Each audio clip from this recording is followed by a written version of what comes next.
Here's your Middle East update for the 25th of March. We're now on day 26 of the conflict involving Iran, and as of around 2 p.m. Central European Time, there have been several notable developments across the region. Starting in Iraq, in the early hours of the day, the United States Air Force carried out a series of airstrikes targeting positions of the Popular Mobilization Forces. Initial reports from the Iraqi government said that 2 soldiers were killed and around 20 were injured. However, those numbers were later revised, with officials stating that up to 6 Iraqi soldiers were killed in Mosul as a result of the same strikes. This is puzzling since the Iraqi government forces are not opposed to the United States. However, let's move on. In southern Lebanon, fighting is still ongoing in the town of Khiam, where clashes between the IDF and Hezbollah have now been continuing for several days. Hezbollah claims it has successfully hit several Israeli Merkava tanks and caused fatalities among Israeli troops, and it has released what it says is evidence to support those claims. The IDF hasn't confirmed those. The Ministry of Defense of Israel has acknowledged that a number of soldiers have been wounded, however, including some seriously wounded, but it does not confirm any deaths.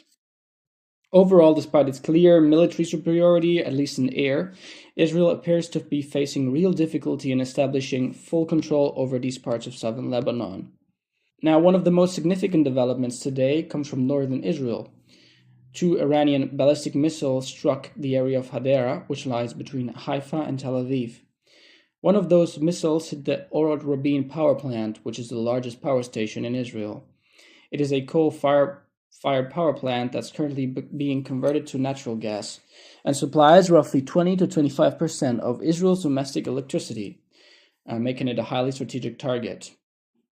A second strike hit the same general area, but this time it appears to have involved a single larger warhead rather than part of a cluster warhead's missile.